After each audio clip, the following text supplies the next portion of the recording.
The Future Radio. Yeah, I'm your host, Brother Michael Imhotep. It is Tuesday, May 11th, 2021, and we're live. Hope everybody's doing well today.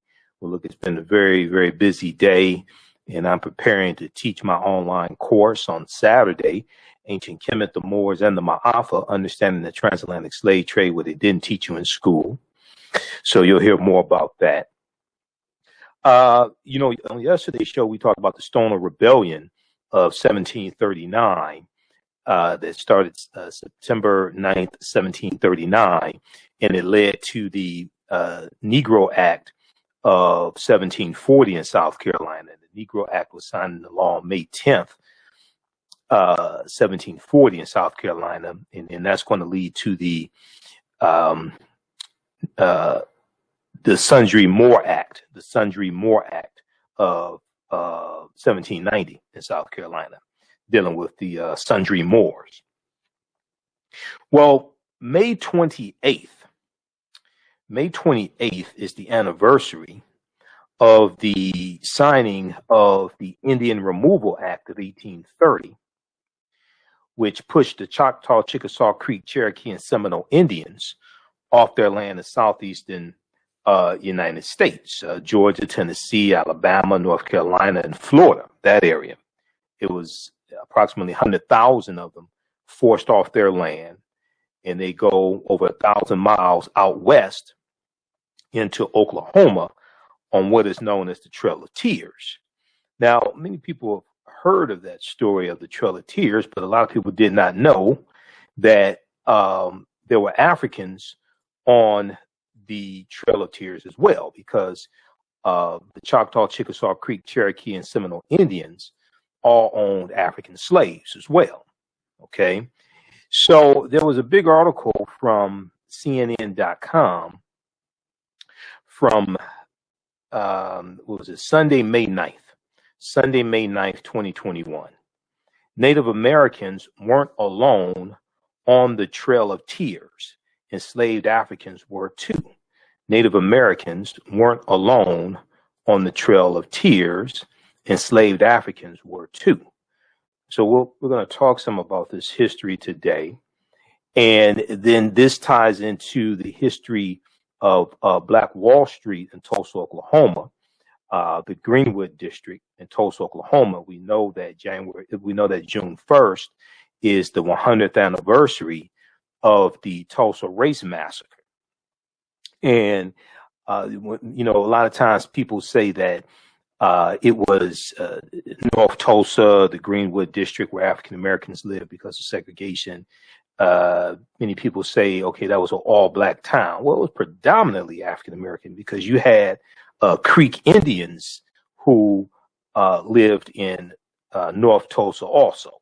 You had Creek Indians, and we know that Tulsa, Oklahoma, was founded by Creek Indians around 1836 when they get pushed off their land in southeastern United States because of the Indian Removal Act of 1830. Okay, because of the Indian Removal Act of 1830. So all of this history is tied together. Okay, all this history is tied together. And a people's history and culture teaches them how to deal with the problems of the past in the present and the future to meet the needs of the community. But also, as Dr. Leonard Jeffries and Professor James Small, two of my teachers, as they teach us, that African history and culture gives us our foundation. It gives us our values, our interests, and our principles, our VIPs, our values, our interests, and our principles. And this influences this gives us a cultural paradigm that we see reality through. And it's our values, our interests, and our principles that give us our self-esteem, our self-development, and our self-worth. Okay. So all of this is connected. So we're going to talk about that on today's show. We'll deal with Native Americans were not alone on the Trail of Tears. Enslaved Africans were on the Trail of Tears also. And then there's an update in the Andrew Brown case as well out of Elizabeth City. The family of Andrew Brown, as well as attorneys for the family, were able to view more footage today of the killing of Andrew Brown. And it further confirms what they say, that Andrew Brown was executed. It further confirms them saying that Andrew Brown was unjustly killed, that he was executed. So we have an update there. And then also there was a story from, I saw a story from newsone.com dealing with Tim Tebow and Colin Kaepernick. And it appears that Tim Tebow is going to be back in the NFL after almost 10 years out of the league. I think it's been 8 years, okay, out of the league. But Colin Kaepernick is not back in the league, okay? So you have a lot of people saying this is white privilege. So we'll talk about that also. All right, now on the African History Network show, we focus on educating, empowering, and inspiring people of African descent throughout the diaspora and around the world, because right now it's corrects wrong behavior. What you do for yourself, what you do to yourself, and what you allow other people to do to you and get away with is based upon what you think about yourself. What you think about yourself is based upon what you have been taught about yourself. What you've been taught about yourself is based upon everything you've read, heard, and seen about yourself. So when you control the radius of a man or woman's thoughts, you can control the circumference of his or her actions, because the mind can't do or teach what it doesn't know. Now, we deal with a number of different topics here on the African History Network show. We deal with current events in history, politics, education, economic empowerment, entrepreneurship, love, sex, health, relationships, love, sex, health issues, and much, much more. Sign up for our email newsletter. Text the word Kemet, Kemet, to 22828.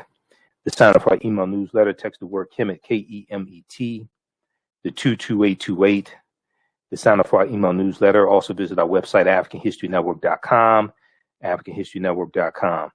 If you want to support the African History Network, you can do so through Cash App or PayPal. We definitely need your support. We're here 6 days a week. This helps us to keep doing the research, keep broadcasting, stay on the air, pay some of the bills. $, the AHN show through Cash App, $, the AHN show through Cash App, or through PayPal, paypal.me /the AHN show, paypal.me /the AHN show, or at our website, AfricanHistoryNetwork.com. You can also register for the online course that I teach on Saturdays, 12 noon to 2 p.m. Eastern Standard Time. Ancient Kemet, the Moors, and the Maafa, understanding the transatlantic slave trade, what they didn't teach you in school. We deal with thousands of years of history and what led up to the transatlantic slave trade taking place. So we do the class live. All the sessions are recorded and they are archived. You can go back and watch them over and over again. As soon as you register, you can watch the class we just did this past Saturday. The class is regularly $130, on sale $80.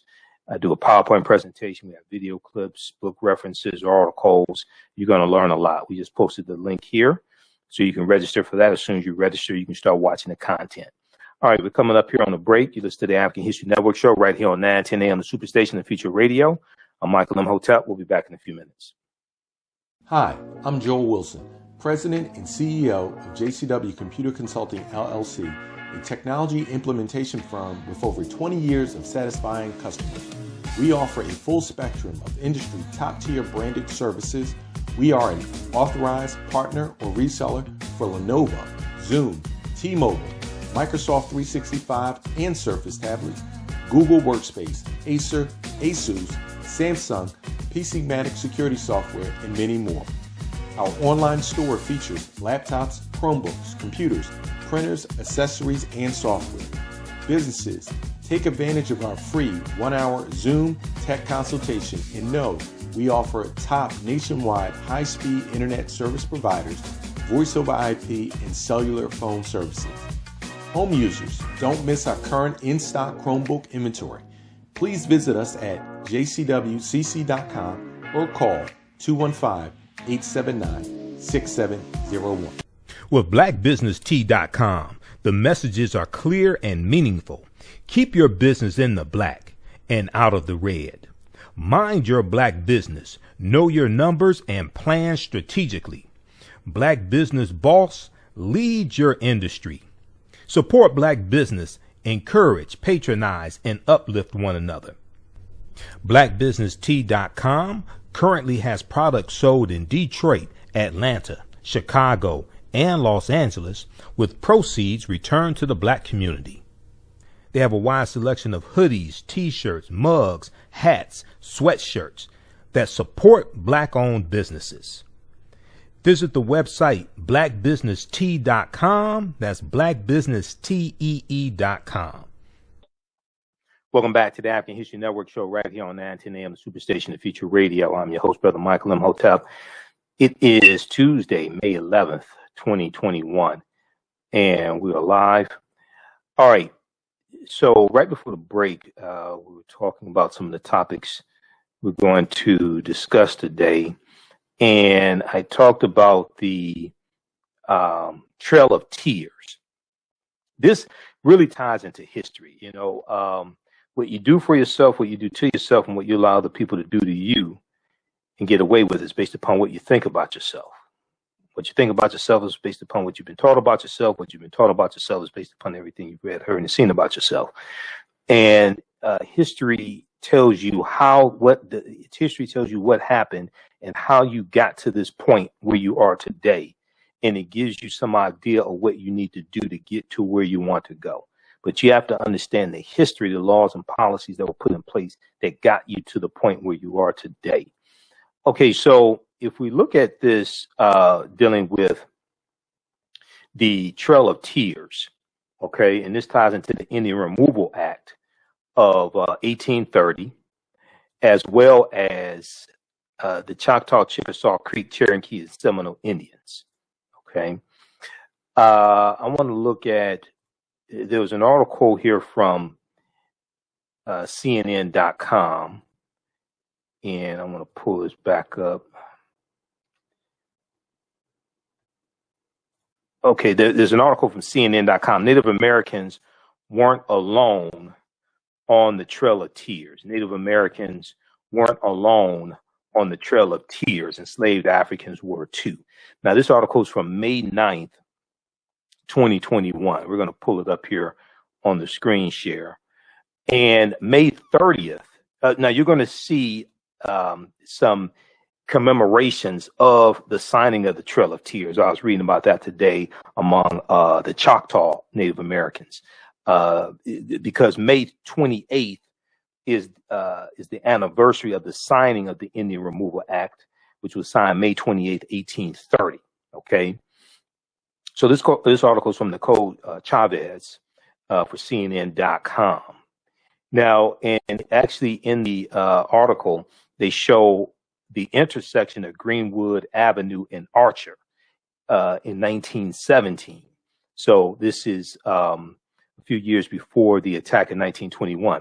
It says many of the in this image were later destroyed in the 1921 massacre. So they're showing this in Oklahoma. Okay, this was in Tulsa, Oklahoma, and we know Tulsa was founded by Creek Indians around 1836. Okay, who got pushed off that land because of the Indian Removal Act.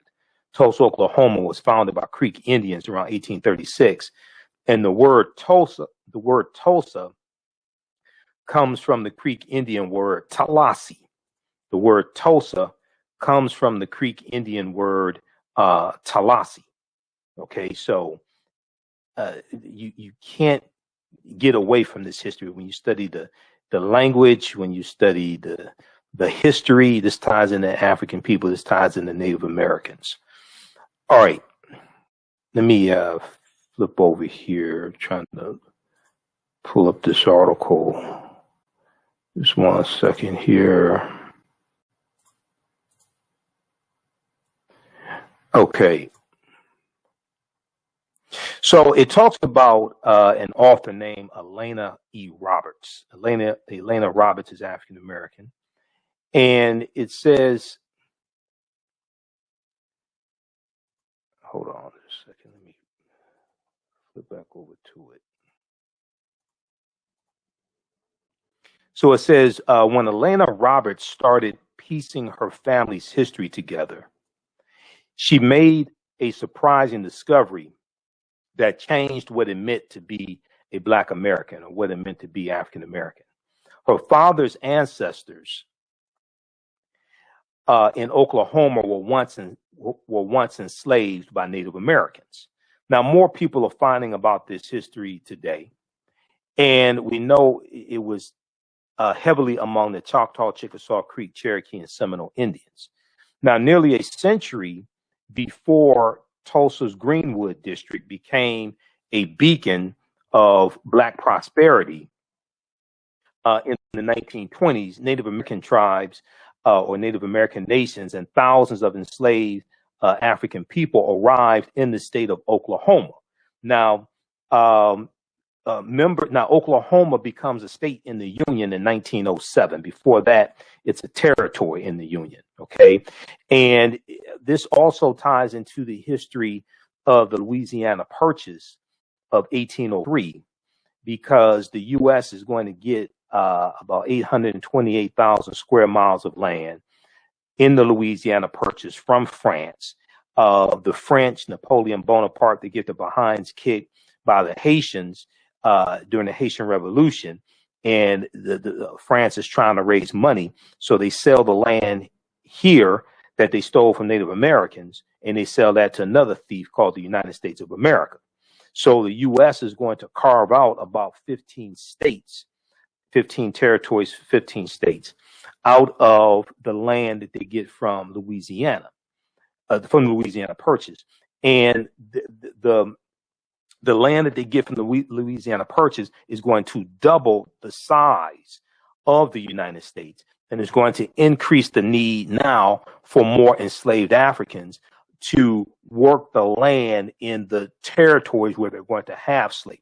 They try to keep a balance between free states and enslaved states, but it's going to increase the need in some of these territories for enslaved Africans. This is the Louisiana Purchase of 1803, which came about because of the Haitian Revolution. And Oklahoma is going to be one of those territories that the U.S. gets in the Louisiana Purchase. Okay, so this is why you have to understand the chronology of history. All this history is connected. Okay, and I hated history when I was in school, by the way, because they taught white history largely. I hated history when I was in school. It wasn't until I got to college that I really started having an interest in history outside of the classroom.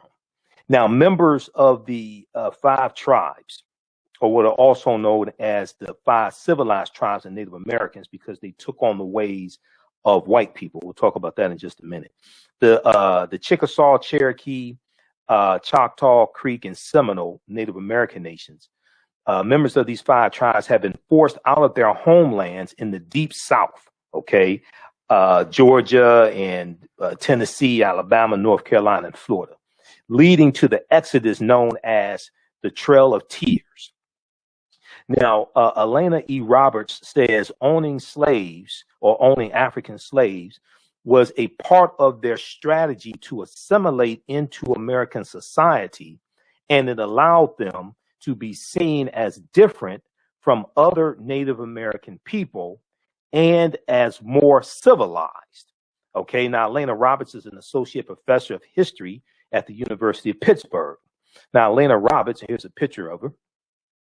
Maybe I'll interview her on the show. Elena Roberts tells the story of how Oklahoma became a melting pot and the decades of racial tensions that preceded the Tulsa Race Massacre in her new book entitled I've Been Here All the While, Black Freedom on Native Land. I've been here all the while, Black freedom on Native land. Now, speaking of being here all the while, those that are enrolled in my online course, we talk about this. You've also heard the interviews I've done with Dr. David Imhotep, author of the book, The First Americans Were Africans, Documented Evidence. Okay. African people are the original Native Americans. Now, what I mean by this is I'm not saying the transatlantic slave trade did not happen. That happens thousands of years later. I'm saying when you read his book and you look at the evidence, the Khoisan, who have the oldest DNA on the planet and go all around the world. The Khoisan, who were the ancestors to the Ainu and the Twa, the Khoisan were here in this land, going back at least 51,700 years ago in the territory today known as South Carolina. And this is before the people who we call Native Americans come into existence.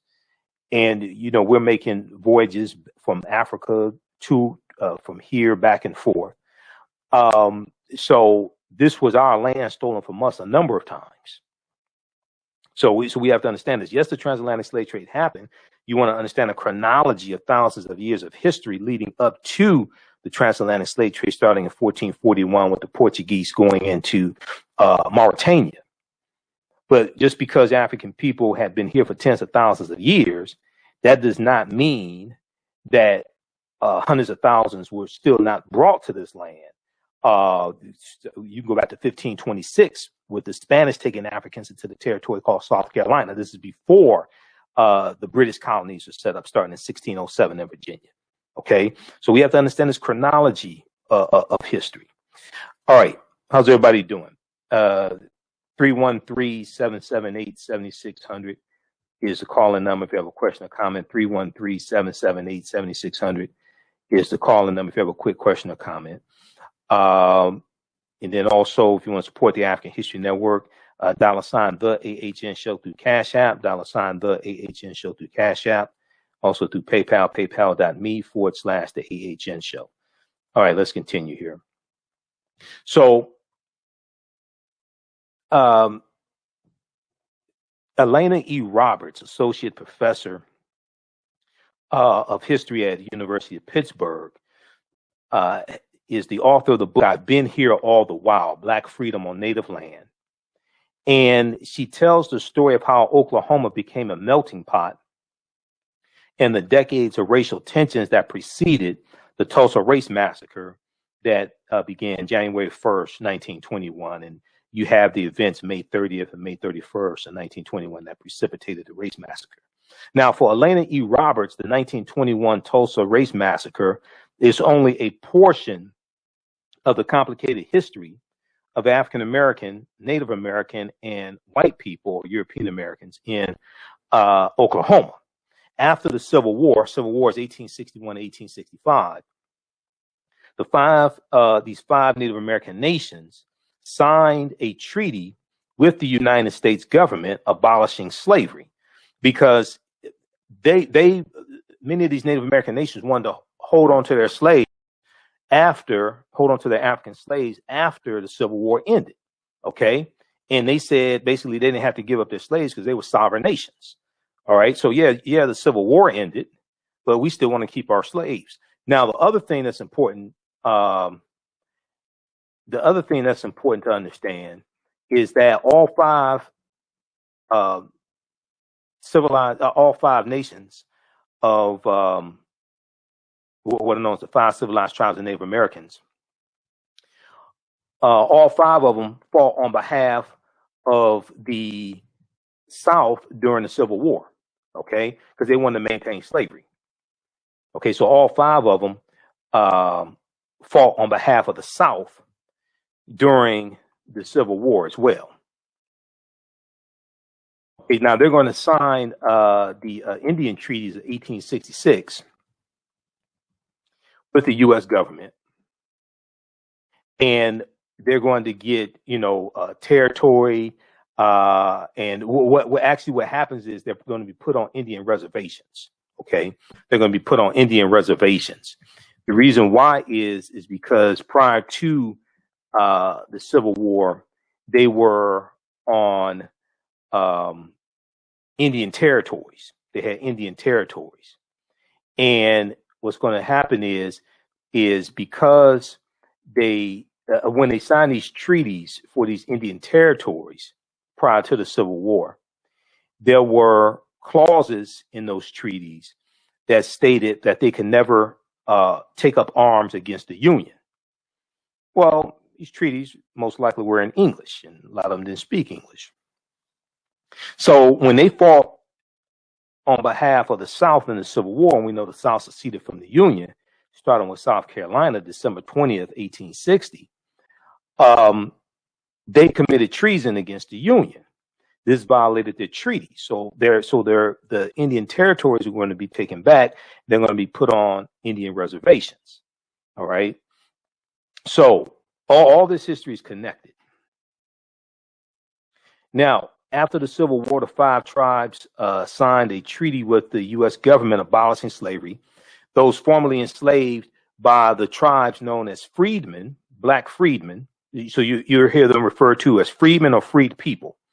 They built churches and schools. Now, it's interesting that after slavery, they were called freedmen or freed people.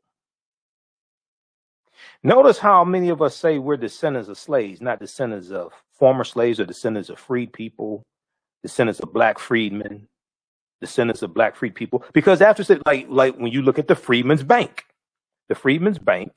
was a bank created by the federal government for formerly enslaved Africans. It wasn't called the former slave bank. It's called the Freedmen's Bank. You're going to see after slavery, they refer to as freedmen. So you have to ask the question, right?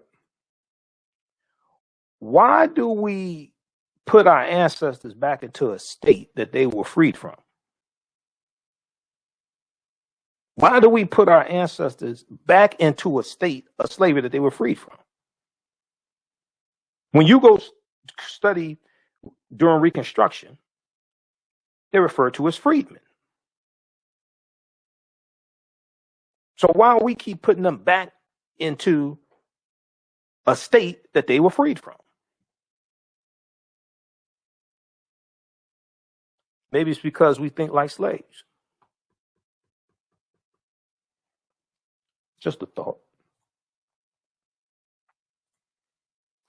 So study Reconstruction, 1865 to 1877.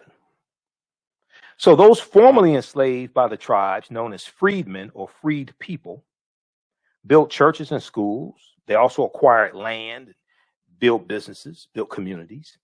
They later received allotments of land as part of the 1887 Dawes Allotment Act, which redistributed about 138 million acres of land, the Dawes Allotment Act. Named after Senator Henry L. Dawes, 1887. Now, that was supposed to be a reallocation of land going to Native Americans and Black Indians, things like this. But white people got 2/3 of the land. There is at Britannica.com, they have an entry for the Dawes Allotment Act. Dawes General Allotment Act of 1887 at Britannica.com. So you can read that. We'll pull this up here quickly.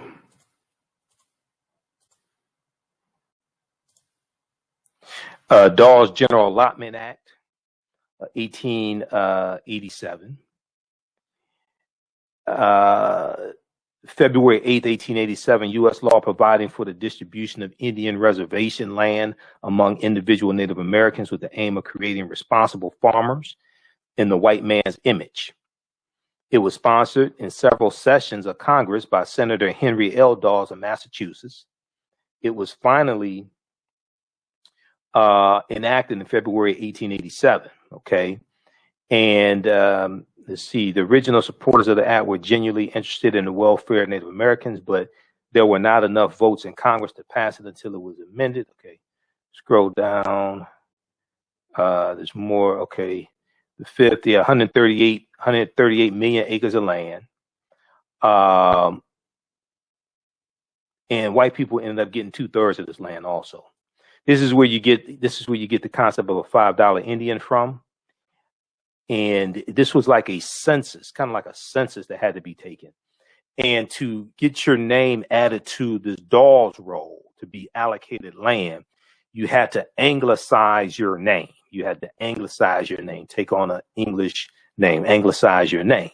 So when white people found out about this, they started paying $5 to have their names added to the roll so they can get this land. Okay. Kind of like how white people found out about the $5 billion in loan forgiveness and aid in the $1.9 trillion American Rescue Plan. for African American farmers and Native American farmers and Hispanic farmers and Asian American farmers. And then they started suing the government saying we're being discriminated against. But you didn't say anything when you got $26 billion in 2020 from the Trump administration, and African American farmers got 20.8 million, 0.1% out of $26 billion. You were silent. Kind of like that. You know, we've talked about that here on the show. Okay. There was an interview with the Washington Post that U.S. Department of Agriculture Secretary Tom Vilsack did March 25th. Okay. March 25th. And Tom Vilsack laid out this history. And you have people like Senator Lindsey Graham from South Carolina, running around calling this racism. But Senator Lindsey Graham ignores the previous 100 years of racism against African American farmers that caused them to lose 92% of their land, almost 12 million acres of land. Okay. Kind of like that. Of those who identify their race or ethnicity, black farmers received only 20.8 million of the nearly 26 billion in 2 rounds of payments under the coronavirus food assistance program announced by the Trump administration in April of 2020. Okay. Now, not a single Republican voted for the American Rescue Plan. It was only voted for by Democrats, and Joe Biden signed it into law. There are resources in there to help African American farmers.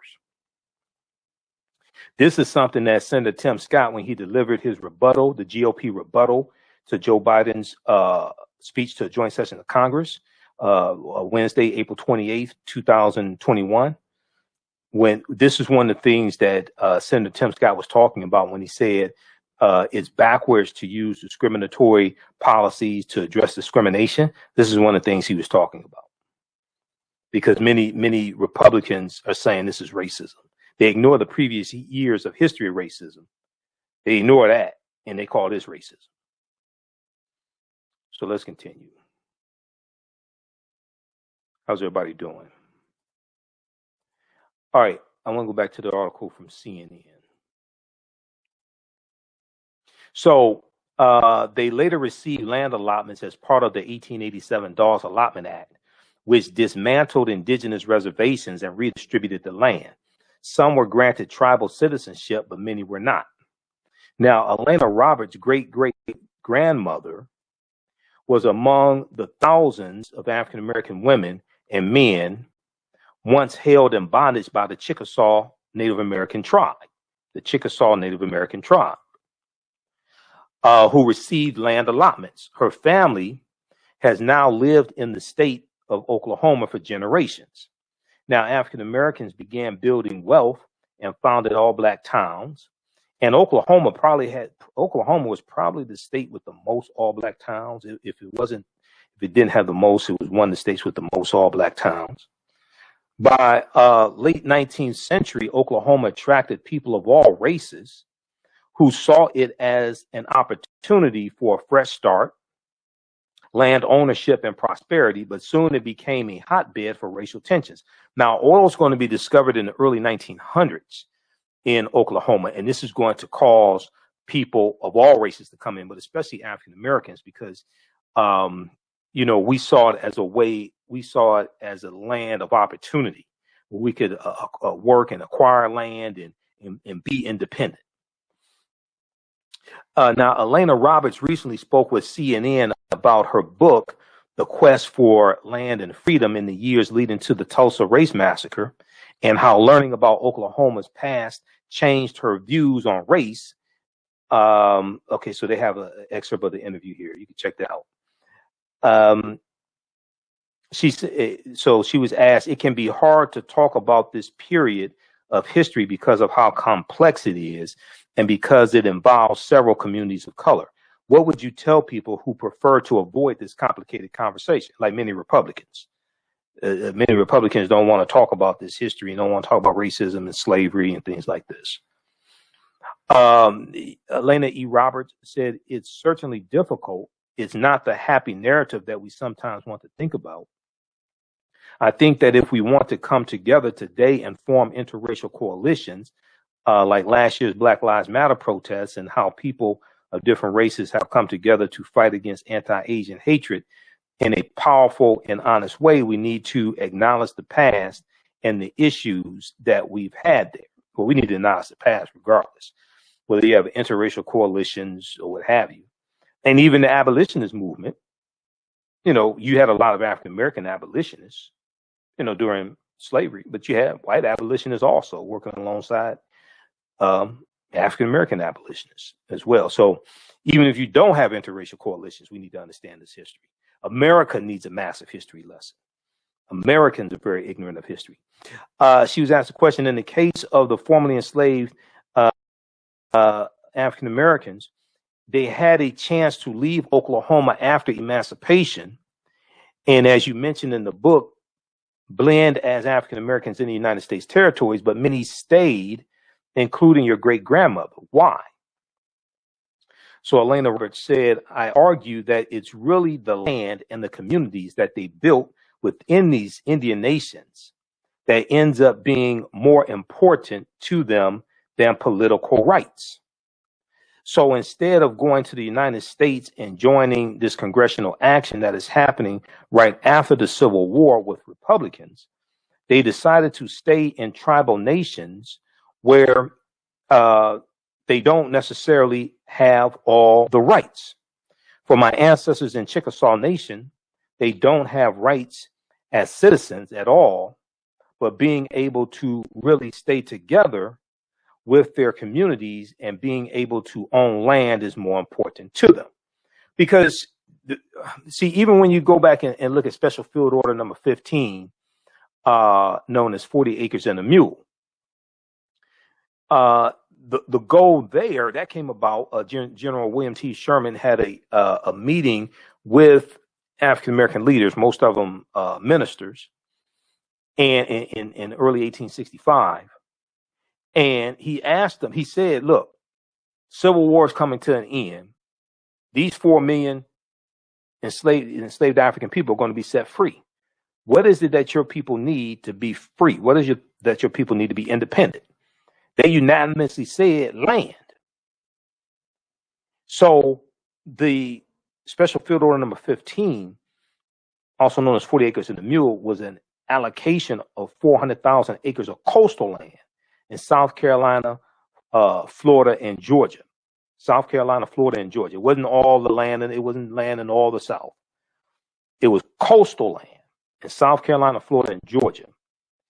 Land to be broken up into or allocated into plots of up to 40 acres. It went to about 40,000 African-American families, something like that, until most of that land was taken back by President Andrew Johnson, who succeeded Lincoln. And when you read this, and Dr. Henry Louis Gates Jr. has an article for theroot.com, an extensive article that deals with the history of 40 Acres and a Mule, because a lot of people misunderstand that. It wasn't reparations. People think it was reparations. That wasn't reparations. They weren't saying, because you all work for free, we're going to give you this land. No, they were saying, look, it's inevitable they're going to be set free. Now, what do y'all need to be independent so y'all don't keep coming begging us for stuff? What do you all need? We need land. Okay, we're going to give you land. It wasn't, we're going to give you land because you work for free. Okay? Just so people understand that. It's saying, look, it wasn't because of what you did in the past. It's saying, look, you're going to be set free. Now, what you need in the future to be independent.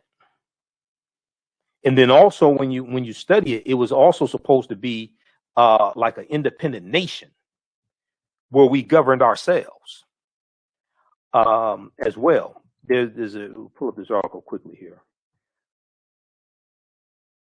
The Truth Behind 40 Acres and a Mule. The Truth Behind 40 Acres and a Mule by Dr. Henry Louis Gates Jr. And as I said before, I disagree with him on some things, with transatlantic slave trade, but I've said he does some good research. I've read dozens of his articles. I've read 2 of his books. So read this article here for more information. The Truth Behind 40 Acres and a Mule. Also, this article is at pbs.org, Public Broadcasting System as well. Because many people totally misunderstand special field order number 15, 40 acres in the mule. A lot of people totally misunderstand that. Okay.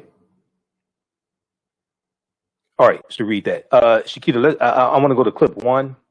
I want to squeeze this in before we run out of time here. We'll come back to this topic in just a minute. But I want to squeeze this in dealing with Andrew Brown. Okay. So the family of Andrew Brown was able to view, I think it was less than 20 minutes of footage of the killing of Andrew Brown today. They were not able to make copies. The video is not being shown to the public. But what they saw, they say, further confirms their notion that he was executed, he was unjustly killed. Let's go to this clip, Shakita. Brown's family and attorneys say they got a clearer idea of what happened when the 42-year-old was shot and killed by deputies almost 3 weeks ago in Elizabeth City, North Carolina. What we saw on that video was an unjustified killing.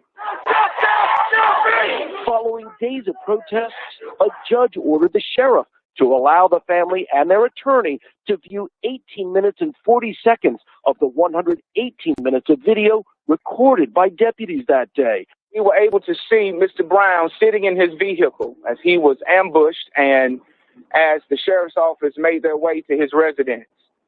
Appearing to be surprised, it appears that he was possibly on the phone. At all times, his hands were visible. At all times, you could see that he was not a threat. He wasn't in the wrong at all. What's in the light? What's in the dark going to come to the light? Deputies were executing an arrest warrant. The 42-year-old was in his car. As deputies approached, authorities say Brown drove off and hit at least one officer. He did not see any actions on Mr. Brown's part where he made contact with them or tried to go in their direction. The SWAT team opened fire. According to a family-ordered autopsy, a final deadly shot hitting Brown in the back of his head.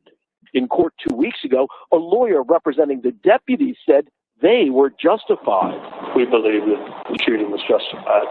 Lawyers for the Brown family say the district attorney, Andrew Womble, should recuse himself because he has worked with deputies for years without directly responding. The DA says he took an oath to abide by North Carolina law. Okay, that's from NBC Nightly News. There's an article from CNN also dealing with this case as well. Police body camera video shows Andrew Brown Jr. shooting was unjustified, attorneys say. Okay, we'll talk some more about this story probably on tomorrow's show. All right.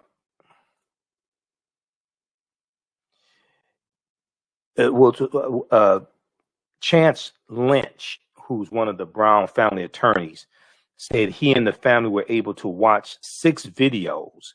The first video was a dash camera video with no sound, and the last 5 were all body camera footage. Attorney Chance Lynch said, "We were able to see some critical footage that yields some truth and transparency to what we thought we would see from the beginning." So they're basically saying what they saw further confirms that he was unjustly killed.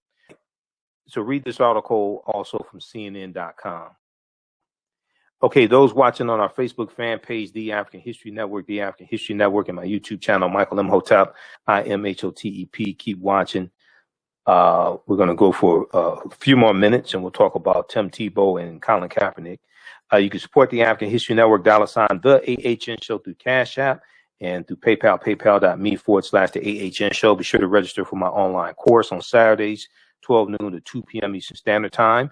Ancient Kemet, the Moors, and the Maafa understand the transatlantic slave trade, what they didn't teach you in school. Remember, we focus on educating, empowering, and inspiring people of African descent throughout the diaspora and around the world. Right now, it's correct wrong behaviors, not over till we win. Wakanda forever. We'll talk to you tomorrow. Peace. All right, stand by. Stand by. Okay. Now, when you have these Native American nations owning slaves, this is also how you get a Sarah Rector in Oklahoma. And we've talked about Sarah Rector before. There's a good article from face-to-faceafrica.com about Sarah Rector, who became known as the richest Afro-American girl in the world, and her family was from enslaved Creek ancestry, because her family had been owned by Creek Indians in Oklahoma. Sarah Rector is like a really, really important piece of history that ties all this history together. We've talked about this before. This is from face-to-faceafrica.com.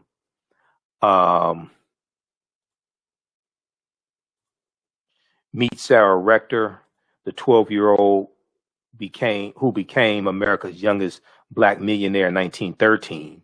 And in this article, it talks about the Black Freedmen Indian Treaties of 1866. You may hear Dr. Claude Anderson talk about this as well.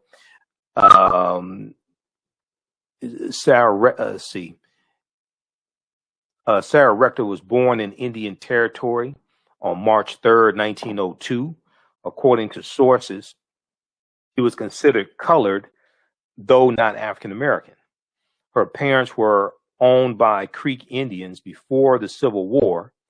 As the site the U.S. Slave explains, she and some 600 other black children were entitled to land allotments as the children of enslaved people belonging to the Creek Nation. Okay, why is this? In 1866, the Creek Nation signed a treaty with the United States. In 1866, the Creek Nation signed a treaty with the United States government promising to emancipate their 16,000 slaves and incorporate them into their nation as citizens entitled to, quote, equal interest in the soil and national funds. 2 decades later, the federally imposed Dawes Allotment Act that we just talked about, the Dawes Allotment Act of 1887, sparked the beginning of the total assimilation of the Indians of the so-called 5 civilized tribes by forcing them to live on individually owned lots of land instead of communally, as they had done for centuries. Okay, that ties into the Black Freedmen Indian Treaties of 1866. Okay, so read the rest of this article. Meet Sarah Rector, the 12-year-old who became America's youngest black millionaire in 1913. All right, so this is why it's important to understand a chronology of history, cause and effect. Okay, historical events don't happen in a vacuum. They are the culmination of a sequence of historical events. Okay, they are the culmination of a sequence of historical events that lead to a larger event taking place. If you read the book by Hannibal B. Johnson, I've done an extensive lecture dealing with the history of Black Wall Street in Tulsa, Oklahoma. If you read this book here by Hannibal B. Johnson, Black Wall Street from Riot to Renaissance in Tulsa's historic Greenwood District. This book, when I was preparing for a lecture I was doing dealing with the history of Black Wall Street, I read this book, and he deals with the Black Freedmen Indian Treaties in here. That ties into the history of Tulsa, Oklahoma. That ties into the history of the Greenwood District and Black Wall Street. All of this history is connected. Okay, all this history is connected. Okay, who we have here? Everybody share this broadcast on your social media platforms. How's everybody doing? Okay. All right. All right, so let's continue here. And let me refresh the screen. I want to make sure we have a good connection.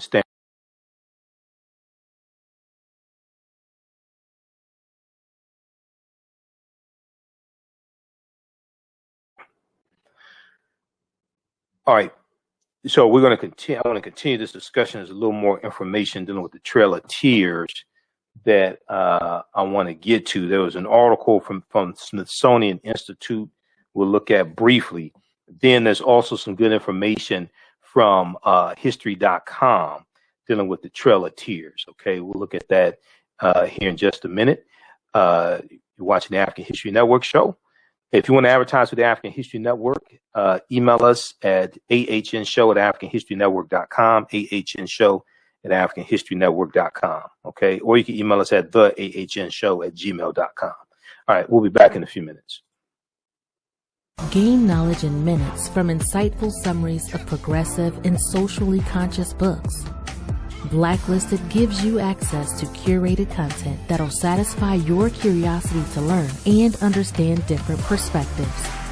Empower yourself through inspirational and actionable ideas. It's easy to read or listen to on the go. Blacklisted. Empower yourself. Start your free trial today.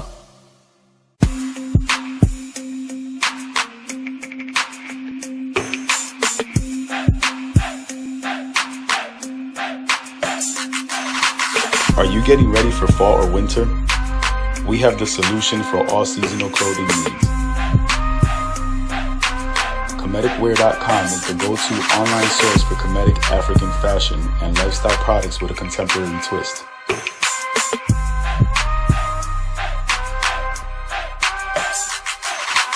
We're committed to offering unique styles reflecting our African heritage.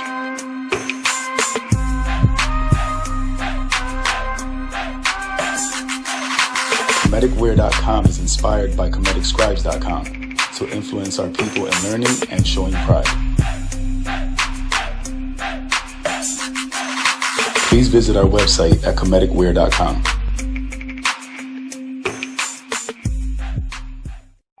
We all know the cannabis industry is headed toward an uprise in the past decade. What happens when there is a brand that brings this uprise in a blow? The cannabis industry welcomes her uprise. Hustle her hemp. Delivering excellence with pride is her watchword, and how you choose to embrace it makes it a priority. From cultivating rich cannabis into exquisite and tastefully finished CBD products to delivery, Hustle Her Hemp leaves no stone unturned. Hustle Her Hemp's mission is to empower women of color by building business and creating legacies, uniting beauty, health, and business. We are a pure definition of how we want the CBD industry to become in the future. While we are redefining innovation, we bring the same energy to improving the quality of life. Hustle Her Hemp is the new uprise.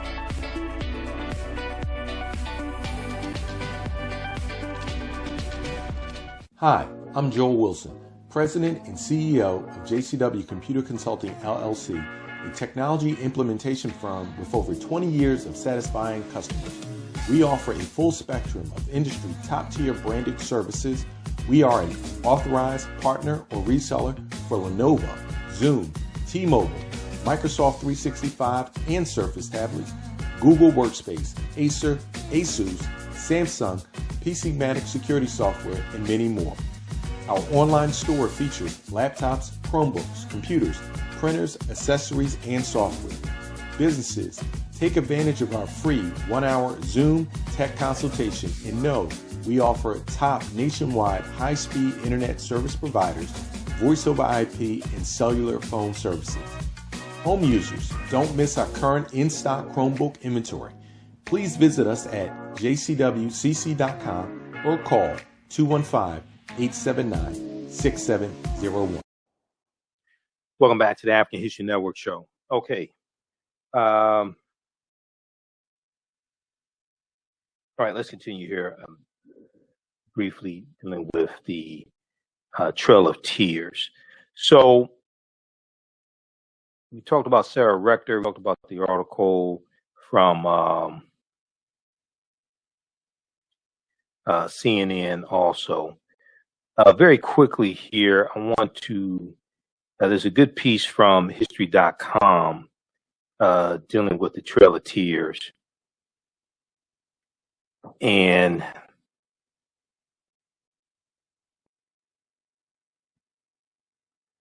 This one here is from history.com dealing with the Trail of Tears. And it lays out some history and lays out what happened. And once again, the May 28th is the anniversary of the signing of the Indian Removal Act of 1830, which was signed May 28th, 1830. Okay, it was signed May 28th, 1830. So if we look at this article, it talks about how at the beginning of the 1830s, nearly 125,000 Native Americans lived on millions of acres of land in Georgia, Tennessee, Alabama, North Carolina, and Florida, land their ancestors had occupied and cultivated for generations. By the end of the decade, very few natives remained anywhere in the southeastern United States, working on behalf of white settlers who to grow cotton on the Indians' land. The federal government forced them to leave their homelands and walked hundreds of miles to a specifically designated Indian territory across the Mississippi River. So they were pushed out west of the Mississippi River. This difficult and sometimes deadly journey is known as the Trail of Tears. So it talks about the Indian problem. What is America to do with these Native Americans that many white people in America thought were savage? Okay, they thought they were savage and killers and heathens and pagans and all types of things like this. Now, white Americans, particularly those who lived on the western frontier, feared and resented the Native Americans they encountered, but yet they stole their land anyway. To them, American Indians seemed to be an unfamiliar alien people. Well, that's how we thought of white people too, but anyway, who occupied land that white settlers wanted and believed they deserved. Now, some officials in the early years of the American Republic, such as President George Washington, believed that the best way to solve this Indian problem was simply to civilize the Native Americans. But in civilizing Native Americans, that meant to teach them to be white. Now, the goal of this civilization campaign was to make Native Americans as much like white Americans as possible by encouraging them to convert to Christianity, learn to speak and read English, and adopt European-style economic practices, such as individual ownership of land and other property, including, in some instances in the South, owning African slaves. Now, the process, this is why history is so important, because it tells you how you got to this point that you're in. The same process that they used to teach Native Americans, the five civilized tribes of Native Americans, teach them how to be white. There's a similar process they used on us, on African Americans. There's a similar process. Not only that, they're going to set up Native American schools for Native American children.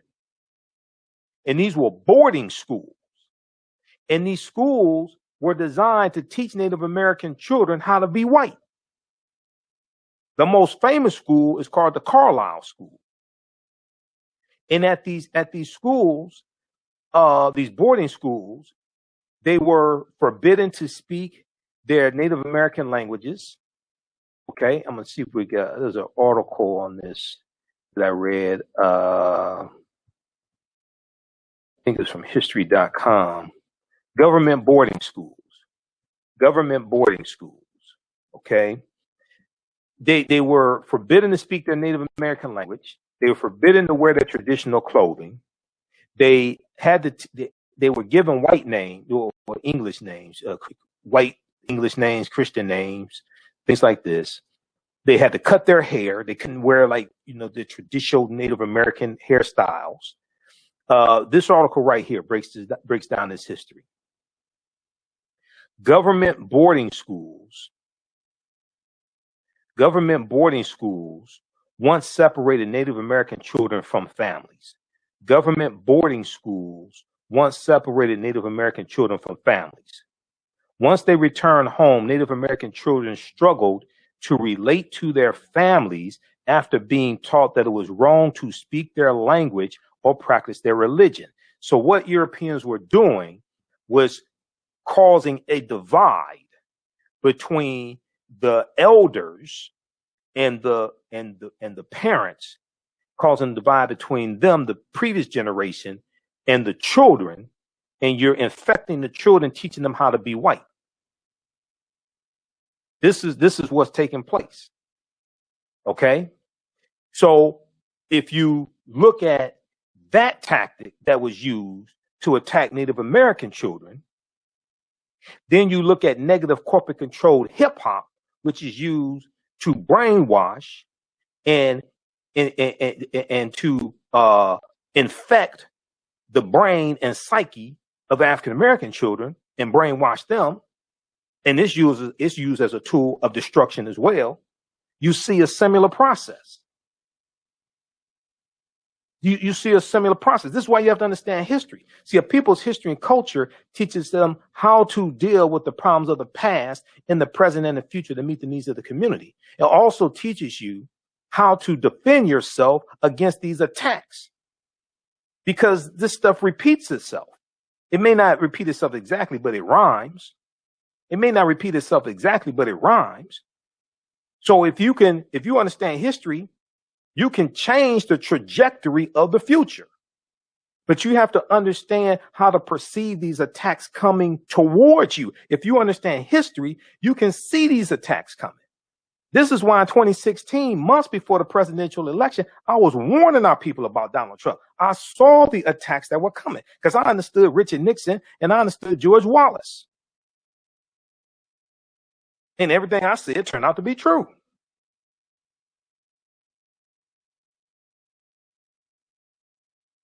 Okay. So read this article here. In 1879, okay, the Carlisle School is the most famous Native American school, the Carlisle Indian Industrial School. How many people have never heard of this information before? The Carlisle Indian Industrial School was a government-backed institution that forcibly separated Native American children from their parents in order to kill the Indian in him and save the man. In 1879, U.S. Cavalry Captain Richard Henry Pratt opened a boarding school in Carlisle, Pennsylvania. But it was not the kind of boarding school in which that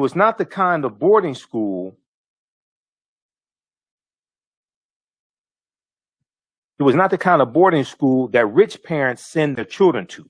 Rather, the Carlisle Indian Industrial School was a government-backed institution that forcibly separated Native American children from their parents in order to, as Richard Henry Pratt put it, kill the Indian in him and save the man. Over the next several decades, Carlisle served as a model for nearly 150 such schools that were set up to teach Native American children how to be white. There was approximately 150 schools like this in America. They opened around the country. Like the 1887, there it is again, the Dawes Allotment Act of 1887. Politics is the legal distribution of scarce wealth, foreign resources, and the writing of laws, statutes, ordinances, amendments, and treaties, their adoption, interpretation, and enforcement. This is why you have to understand history and policies and laws are intersected. They intersect. They're combined. Okay? Like the 1887 Dawes Allotment Act that reallocated Native American land, or the Bureau of Indian Affairs 1902 haircut order specifying that men with long hair could not receive rations. Native American boarding schools were a method of forced assimilation. The end goal of these measures was to make Native people more like white Anglo-Americans who had taken over their land. Well, they used some of these same tactics on African Americans. This is why many of us still have our slave masters' names, or former slave masters' names. At boarding schools, staff forced indigenous students to cut their hair and use Anglo-American names because they're teaching them to see reality through the eyes of Europeans. So they're forcing European culture on them and stripping them of Native American culture, turning them against their parents and their grandparents and their ancestors. They forbid the children from speaking their native language and observing their religious and cultural practices. Does that sound familiar? And by removing them from their homes, the schools disrupted students' relationships with their families. And by removing them from their homes, the school disrupted students' relationships with their families and other members of the Native American tribe. Once they returned home, children struggled to relate to their families after being taught that it was wrong to speak their language or practice their religion. So this shows children of an Apache tribe before and during their time at the Carlisle Industrial School. They were taught to be white. Many of us have been taught to be white. But we don't understand it. See, your history and culture acts as an immune system that protects you from attackers coming in and attacking you. It acts as an immune system. When you strip away that immune system, you become sick, you become infected.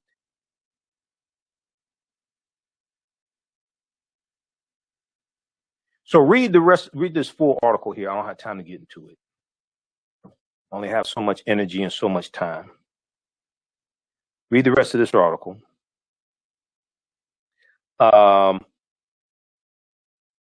We'll continue now. I want to go back to, because all this history is tied together. We have to understand the tactics that would have been used in the past to attack us so we understand how to defend ourselves against these tactics. Because they're taking place today. But if you don't understand the history behind what it is that you're seeing, you may think it's something beneficial. And when they talked about the economic system, see, we come from we came from a system of cooperative economics, the co-ops, the cooperatives, right? Where like the Colored Farmers Union, the 1886, and you read Dr. Jessica Gordon Nembhard book, read her book, Collective Courage, which deals with the history of cooperative economics among African Americans. Well, many of us went to white business schools and learned white business principles and learned capitalism, individual capitalism. And then we brought white business principles back to the African American community, where historically we had a history, like the Colored Merchants Association, founded in about 1928, coming out of the Negro Business League, which was created by Booker T. Washington. You had all these cooperatives where we collectively we were members in these organizations, collectively own these organizations, many times collectively own businesses, but we pooled resources together. This is how we made it. But then when we went to white business schools and learned white business principles and learned about individual capitalism, and then brought these white business principles back to the African American community and implement them, they may work for your family, but they don't work in general for the collective. And then when you break up the cooperatives, you help to break up the cooperation. When you break up the cooperatives, you help to break up the cooperation, because for the cooperatives to work, you have to cooperate.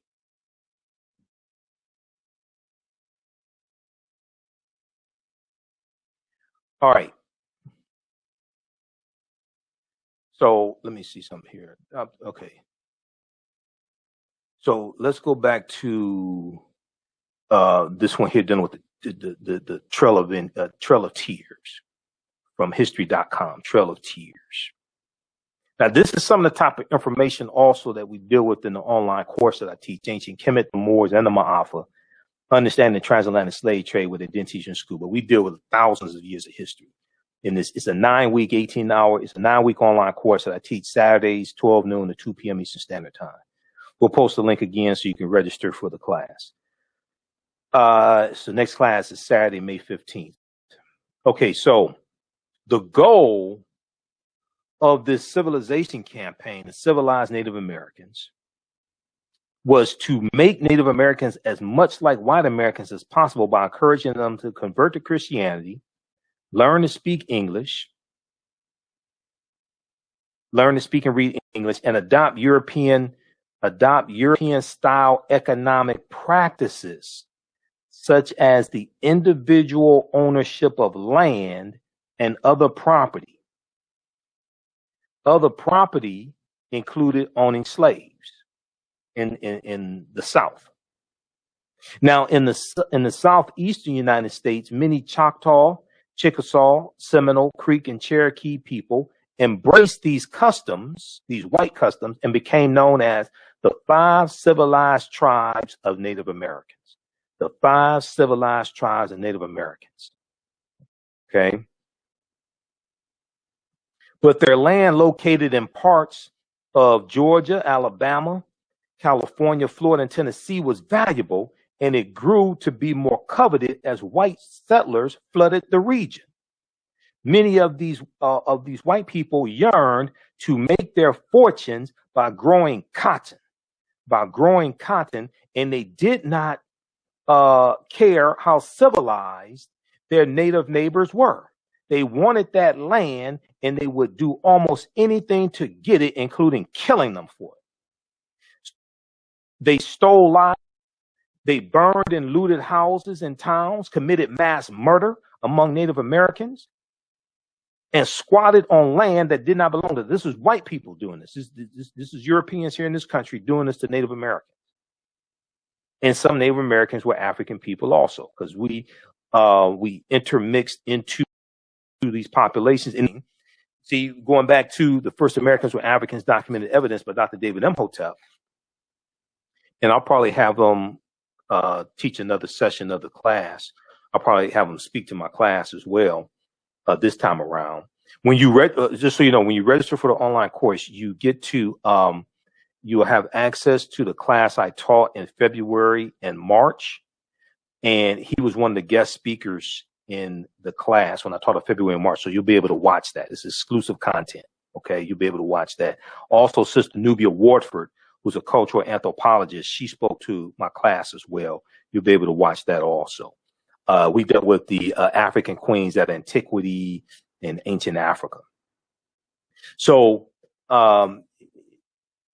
when you deal with African people who were here when Europeans came to this land, European settlers came here, some of these groups of African people get reclassified as Native Americans also. That's the other thing.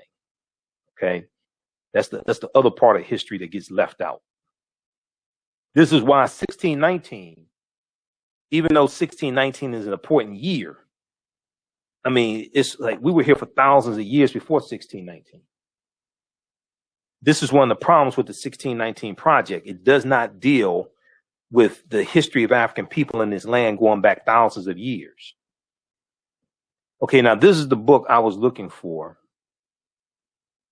by Dr. Jessica Gordon Nemhard, Collective Courage, A History of African American Cooperative Economic Thought and Practice. This deals with our deep, rich history of the co-ops and how we economically empowered ourselves. Everything from the Free African Society to the Colored Merchants Association. We have a deep, rich history of economic development through the co-ops, the cooperatives. All right, let's see here. Okay, so then they talk about Andrew Jackson and all this. Read the rest of this. Okay. I don't have time to get through all this. You have Donald Trump's favorite president, white supremacist Andrew Jackson. Read this article from history.com, Trail of Tears. Okay. And let me see. Any removal. Andrew, okay. let me get to the highlights because I have some notations here that I'm Indian problem. Okay, Indian problem, stole livestock when southern states were determined to take ownership of Indian lands who would go, okay. Indian removal, Andrew Jackson. Andrew Jackson had long been an advocate for Indian removal as an Army general. He had spent years leading brutal campaigns against the Creek Indians in Georgia and Alabama and the Seminoles in Florida. We know a lot of Seminoles were Africans and rental slaves, things like this.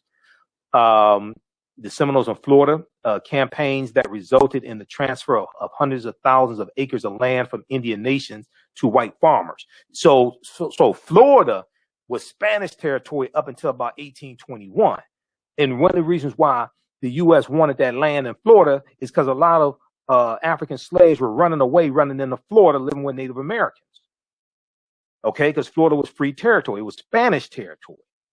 And it's free territory up until about 1821, when right around 1821, the U.S. takes over that territory. Okay.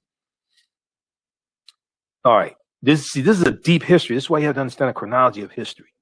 Now, as president, Andrew Jackson continued this crusade against Native Americans. In 1830, he signed the Indian Removal Act. It was May 28th, 1830. He signed the Indian Removal Act, which gave the federal government the power to exchange native-held land in the Cotton Kingdom east of the Mississippi River for land to the west of the Mississippi River in the Indian Colonization Zone, that the United States had acquired as part of what? The Louisiana Purchase of 1803. The Louisiana Purchase of 1803. And the Louisiana Purchase came about because the Haitians beat the hell out the French, okay, during the Haitian Revolution. This Indian territory was located in present-day Oklahoma. This is why you have to understand the chronology of history. It's one of my teachers, Kaba Hiawatha Kamene, says historical events. He says to understand the existence of something, you must first understand the pre-existence of existence. To understand the existence of something, you must first understand the pre-existence of existence. Now, the law required the government to negotiate removal treaties fairly, voluntarily, and peacefully, but we know they don't do that. It did not permit the president or anyone else to coerce native nations into giving up their land. However, white supremacist President Andrew Jackson and his government frequently ignored the letter of the law and forced Native Americans to vacate lands they had lived on for generations. In the winter of 1831, under threat of invasion by the U.S. Army, the Choctaw became the first nation to be expelled from its land altogether. They made the journey to Indian territory on foot, some bound in chains, and marched double file, one historian writes, and without food, supplies, or help from the U.S. government. Thousands of people died along the way. It was one Choctaw leader. One Choctaw leader told an Alabama newspaper, it was a trail of tears and death. A trail of tears and death. The Indian removal process continued. In 1836, the federal government drove Creek Indians from their land for the last time. 3,500 of the 15,000 Creeks who set out for Oklahoma did not survive the trip. And it's going to be right around 1836. When the Creek go into Oklahoma, they're going to found an area they call Tallahassee. Tallahassee became Tulsa, Oklahoma. Tulsa is from a Creek Indian word, Tallahassee. Read the rest of this. Okay, I don't have time to get through all this. Trail of Tears from History.com. History.com is the official website of the History Channel. Okay. Now, lastly, there was an article, and then we'll get to Tim Tebow in just a second. We'll talk about that for a few minutes. There was a piece from a big article from SmithsonianMag.com that I was looking at and I referenced a couple of days ago. Now, this also ties into Lewis Cass. Now, Lewis Cass is the white man who Cass Technical High School is named after. Famous Cass Technical High School here in Detroit, my alma mater. And Lewis Cass was a slave owner. Now, from reports, he owned one slave. But I posted this article a couple of days ago, and there was a building renamed, a state building renamed. It was named after Lewis Cass, and it was renamed. Let me see if I can pull this up. But it deals with the history of Lewis Cass. Lewis Cass was the Secretary of State under President Andrew Jackson's administration. And Lewis Cass helped to carry out the Indian Removal Act that not only pushed Native Americans off their land, that pushed African people off their land also, because some of the people who were on the Trail of Tears were African people because they were owned by these Native American nations. Okay. So let's see here. What's the name of that article? Retracing Slavery's Trail of Tears. Retracing Slavery's Trail of Tears. This is a big article from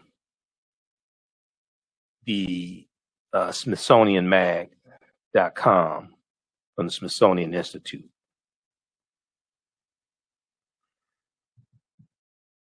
Retracing Slavery's Trail of Tears, okay? America's Forgotten Migration.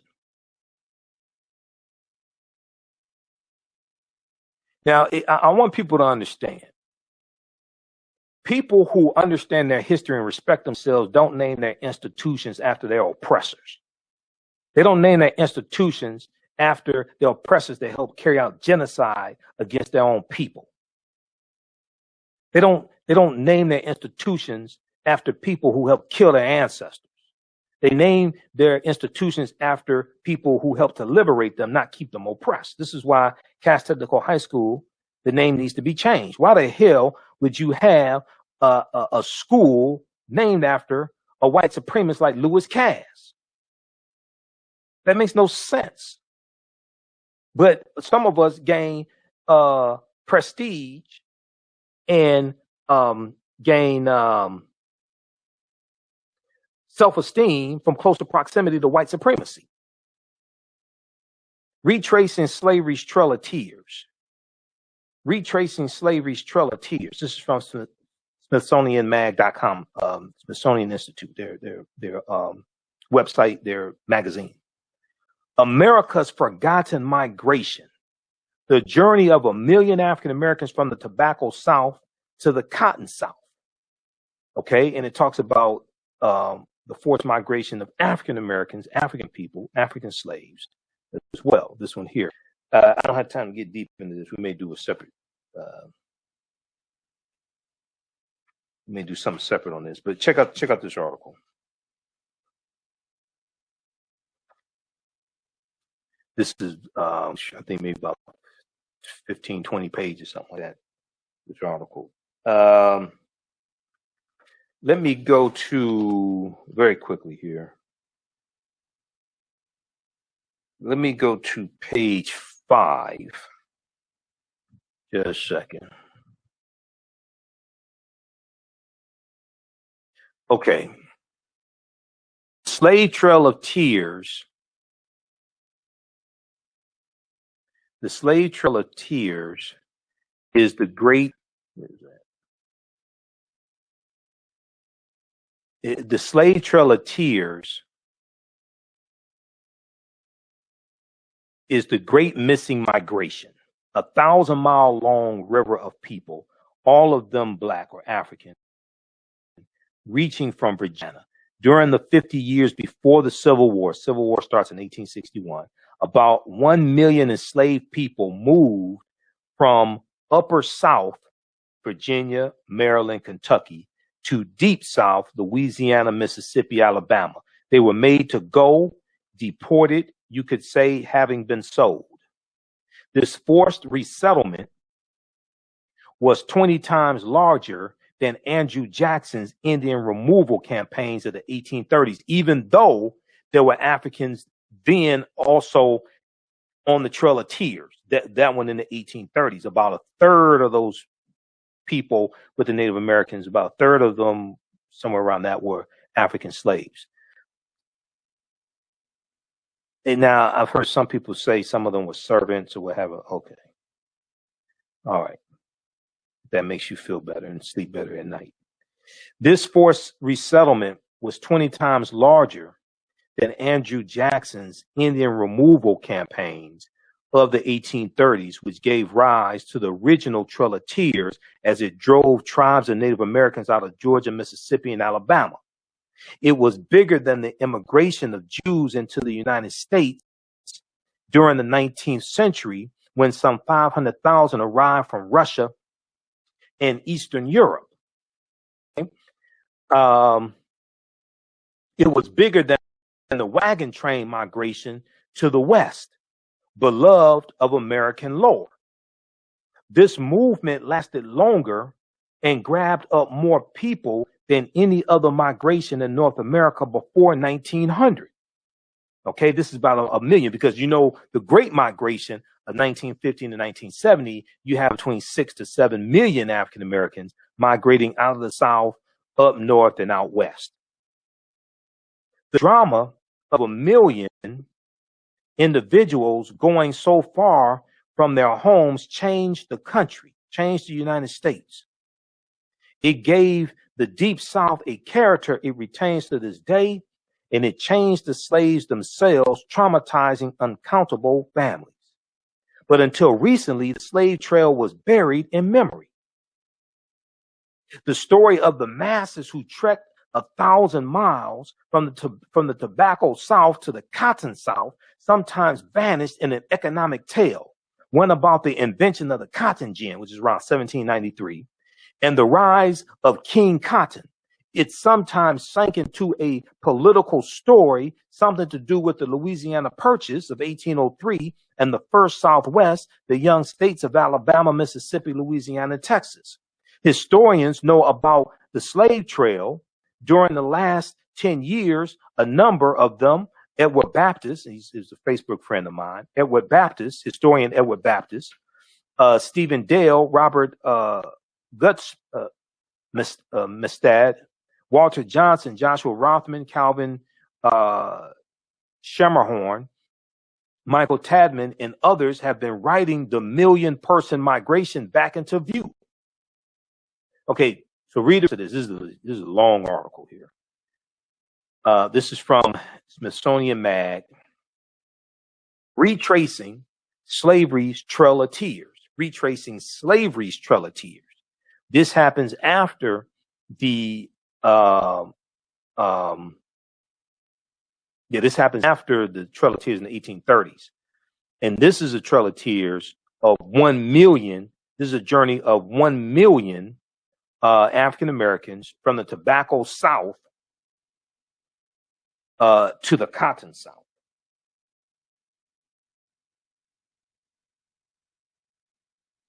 All right.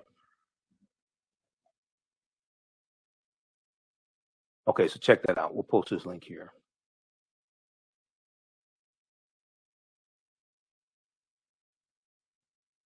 Right now, let's see. Be sure to register for the online course that I teach, Ancient Kemet, the Moors, and the Maafa.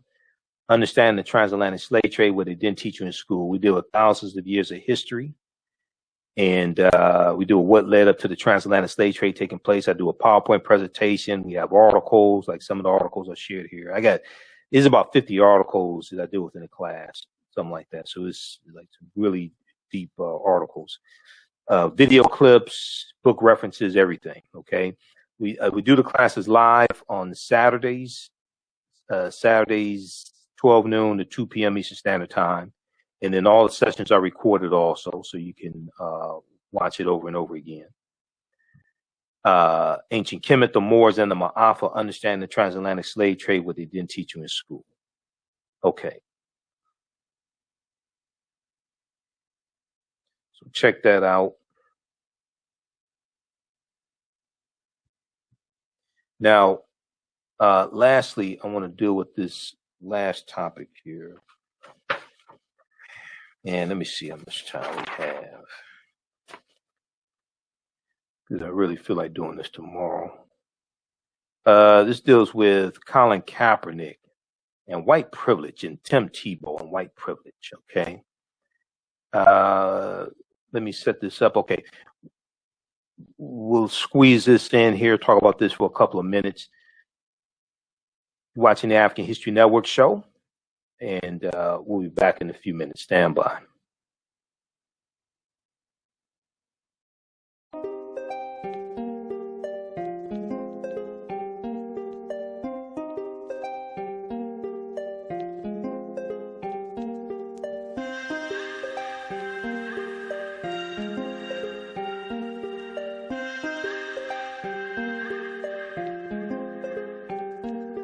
Black Bees products are a collection of natural, organic, personal care products with an appreciation of nature and bees.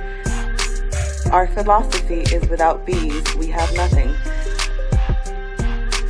We are honoring our Nile Valley ancestors who understood the importance of bees. Black Bees created a high-quality, natural, organic personal care line that would be affordable to everyone. We hope you try and enjoy our Black Bees products line and come back and visit us at blackbeesproducts.com.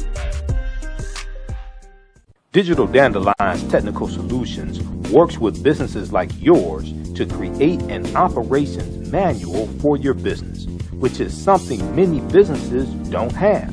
According to AARP, more than 30% of small business owners are over 50 years old. Many business owners want to retire by selling their businesses or by passing their businesses on to their children. However, according to Forbes Investment Advisors, many retiring owners' attempts to sell their businesses for retirement fail. You cannot sell your business without a business manual. Your children also cannot inherit your business because there is no way to run it. Your business does not have to die when you leave.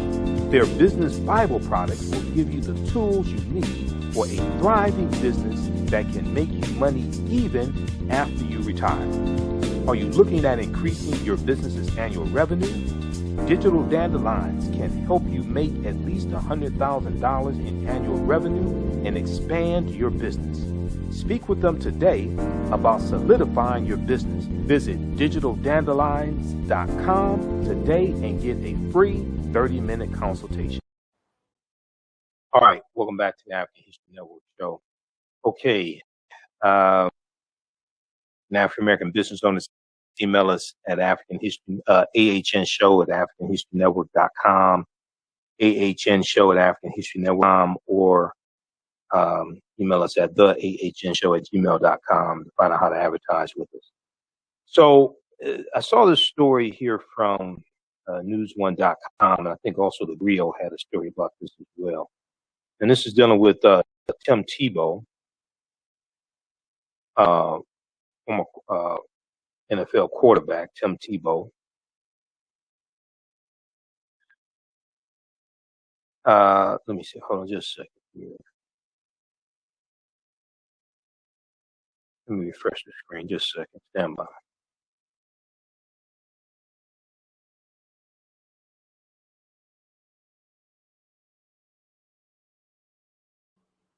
All right.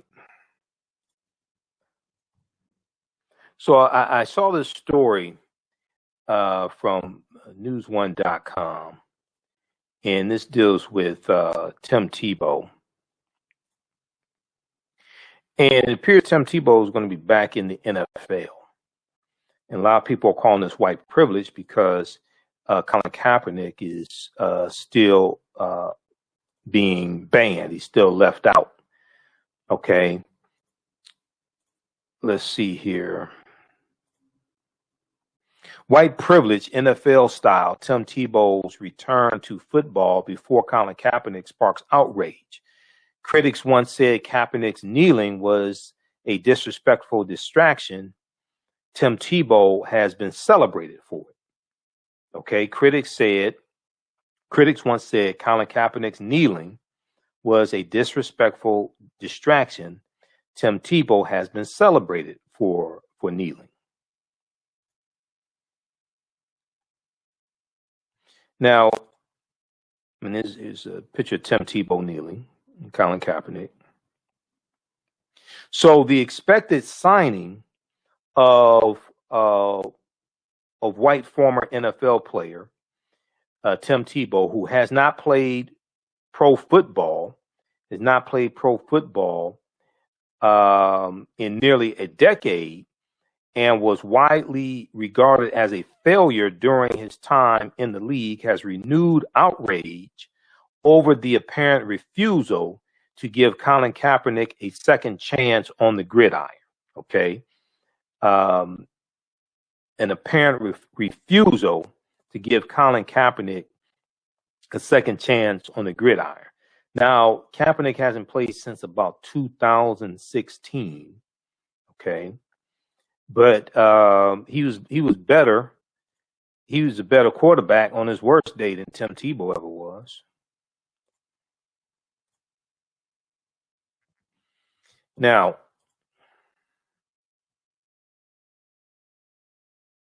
let's continue here just a second.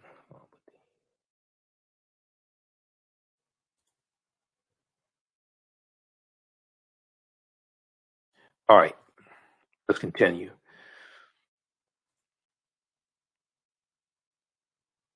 So Tim Tebow, who has not competed in the NFL regular season game since the 2012 season, 4 years longer than when Colin Kaepernick last played.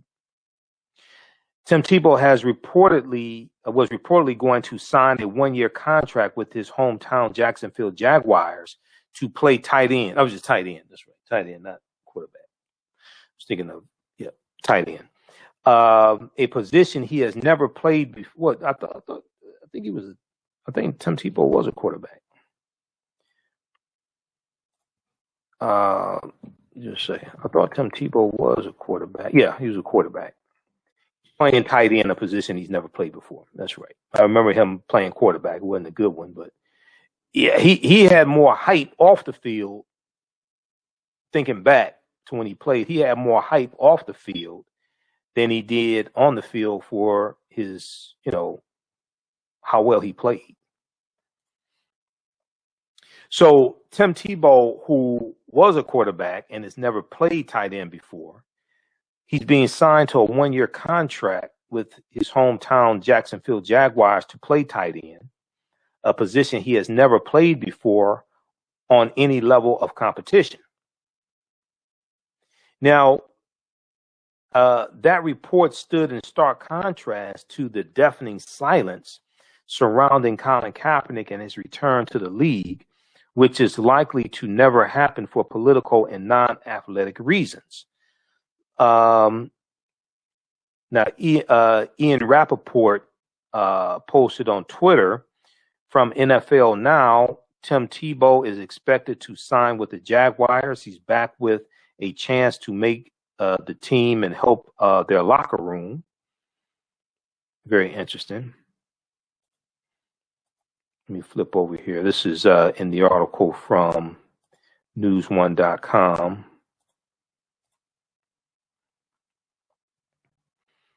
Okay. And then May 10th, 2020.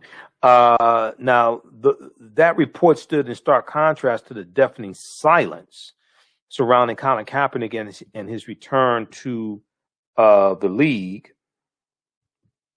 which is likely to never happen for political and non-athletic reasons. Waiting for Colin Kaepernick to sign with the Jaguars as a tight end too. Wait, no, Josina Anderson posted on Instagram. Now, one critic referred to the scenario as white privilege NFL style. Stephen Pasquale said Tim Tebow finding a team and Colin Kaepernick can't. White privilege NFL style. Tebow can't throw, never could, never played tight end. and hasn't played in what, 8 years? Explain it to me like I'm 5 years old. Now, Bossip, the website Bossip brought attention to NFL veteran Dez Bryant's reaction as disbelief upon learning that Tim Tebow could sign a new contract.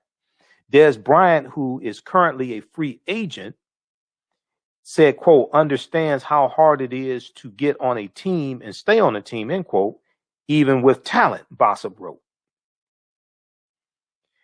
Dez Bryant tweeted, so Tebow haven't played an NFL game in damn near a decade. It's that simple. No hate, but you got to be kidding me. Now, the Heisman Trophy winning quarterback, whose success in college translated to him playing in a total of 35 regular season games and one playoff game over the course of 3 seasons, Tim Tebow is an icon in pop culture, notably because of his expressed Christian faith. There's no scenario in which Tim Tebow provides more use on the football field than Colin Kaepernick. Absolutely zero, said Grant Liffman on Twitter. Okay, so check out the rest of these comments. Ahmed Ali on Twitter said, interesting how the same people that are praising Tim Tebow for his values outside football see Colin Kaepernick's values as a distraction. Taking a knee. They both took knees. Ahmed Ali said, interesting how the same people that are praising Tim Tebow for his values outside of football see Colin Kaepernick's values as a distraction. Now, never mind that Kaepernick once led his team to the Super Bowl while Tim Tebow has played in just one playoff game. Joe Prano on Twitter said, remember, Colin Kaepernick isn't in the NFL because he was a terrible quarterback. He brings a media circus everywhere. He hasn't played in years. Kneeling is disrespectful. Okay, and they show Tim Tebow kneeling.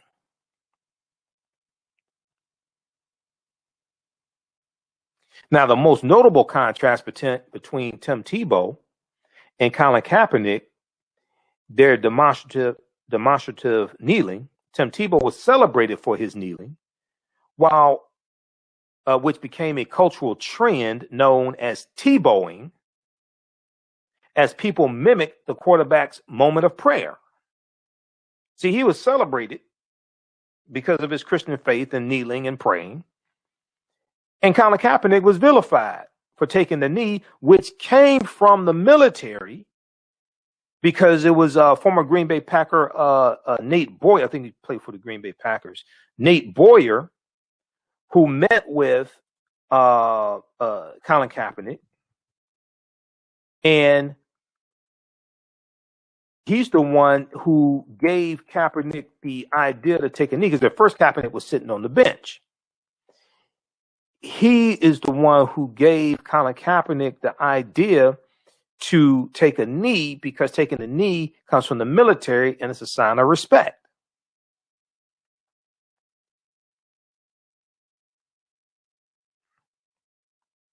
There's an article here from Seahawkshire.USA today about Nate Boyer. I think he played for the Green Bay Packers, I think. Nate Boyer, not unpatriotic to kneel before the American flag. Okay.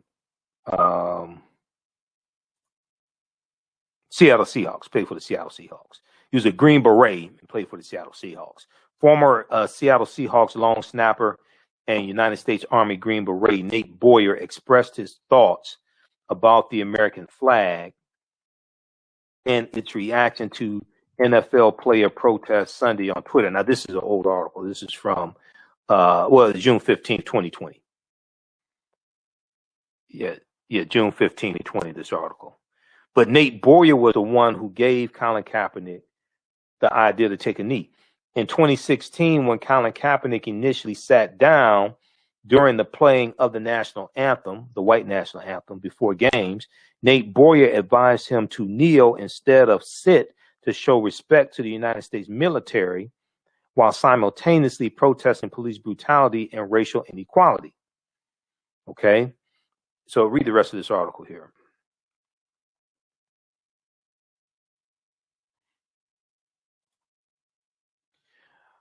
All right, so you have some people saying Tim Tebow coming back into the NFL, and he's been out, 9 years, something like that, and he's been out 4 years longer than Kaepernick. They're saying this is white privilege. Sounds like it to me also. All right, so check out the rest of this article here from newsone.com. White privilege, NFL style. Tim Tebow's return to NFL before Colin Kaepernick sparks outrage. Tim Tebow's return to NFL before Colin Kaepernick sparks outrage. All right, look, hey, that's going to do it for us. We have to get out of here. Remember, at the African History Network, you can support the African History Network through Cash App and PayPal, $ TheAHNShow, do Cash App. And when you do it through Cash App, be sure to type in $ TheAHNShow, SHOW, and it'll show, it'll say Michael and show my picture there. And then also through PayPal, paypal.me/TheAHNShow. This helps us to keep broadcasting 6 days a week, keep doing the research, stay on the air. And then register for the online course that I teach, Ancient Kemet, the Moors, and the Maafa, Understanding the Transatlantic Slave Trade, what they didn't teach you in school. Next class is Saturday, May 15th, 12 noon to 2 p.m. Eastern Standard Time. We do the classes live. All the sessions are recorded. So if you miss anything, you have to work, what have you, you can go back and watch it. Okay, that's not a problem. You can go back and watch it. And as soon as you register, you can watch the. As soon as you register, you can watch the class that we did last Saturday. Okay, as soon as you register. Let me post the link here again.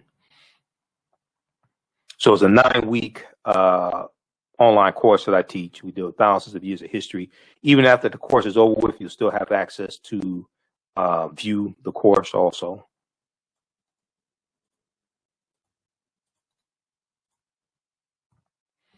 All right, look, we have to get out of here. Remember, at the African History Network, we focus on educating, empowering. Oh, and I have my Muhammad Ali shirt on, in case people were wondering. My Muhammad Ali shirt. All right. Remember, at the African History Network, we focus on educating, empowering, and inspiring people of African descent throughout the diaspora and around the world. Because right now, it's correct wrong behavior is not over till we win. Wakanda forever. We'll talk to you tomorrow. Peace. For 25 years, the Black History 101 Mobile Museum has carried on the rich legacy of the Black Museum movement in America by showcasing original artifacts of the Black experience at colleges, universities, K-12 schools, corporations, libraries, conferences, and cultural events, making it the most traversed Black History mobile exhibit in American history. Dr. Khalid El Hakim is the founder of the Black History 101 Mobile Museum, and he is a highly sought-after public speaker on topics of Black history, social studies, education, museum studies, hip-hop, and race relations. Dr. Khalid was named among the change makers for NBC Universal's Erase the Hate campaign and listed as one of the 100 men of distinction for Black enterprise. He recently founded the Michigan Hip Hop Archive on the campus of Western Michigan University. The Black History 101 Mobile Museum is currently scheduling in-person and virtual exhibits nationwide. For more information, please contact Dr. Khalid Al Hakim directly at 313-645-4197, 313-645-4197, or visit their website at blackhistorymobilemuseum.com. That's blackhistorymobilemuseum.com. You can also email him at bhistory101@yahoo.com, bhistory101@yahoo.com. Digital Dandelion's Technical Solutions works with businesses like yours to create an operations manual for your business, which is something many businesses don't have. According to AARP, more than 30% of small business owners are over 50 years old. Many business owners want to retire by selling their businesses or by passing their businesses on to their children. However, according to Forbes Investment Advisors, many retiring owners' attempts to sell their businesses for retirement fail. You cannot sell your business without a business manual. Your children also cannot inherit your business because there is no way to run it. Your business does not have to die when you leave. Their business Bible products will give you the tools you need for a thriving business that can make you money even after you retire. Are you looking at increasing your business's annual revenue? Digital Dandelions can help you make at least $100,000 in annual revenue and expand your business. Speak with them today about solidifying your business. Visit digitaldandelions.com today and get a free 30-minute consultation. We all know the cannabis industry is headed toward an uprise in the past decade. What happens when there is a brand that brings this uprise in a blow? The cannabis industry welcomes her uprise. Hustle her hemp. Delivering excellence with pride is her watchword, and how you choose to embrace it makes it a priority. From cultivating rich cannabis into exquisite and tastefully finished CBD products to delivery, Hustle Her Hemp leaves no stone unturned. Hustle Her Hemp's mission is to empower women of color by building business and creating legacies, uniting beauty, health, and business. We are a pure definition of how we want the CBD industry to become in the future. While we are redefining innovation, we bring the same energy to improving the quality of life. Hustle Her Hemp is the new uprise.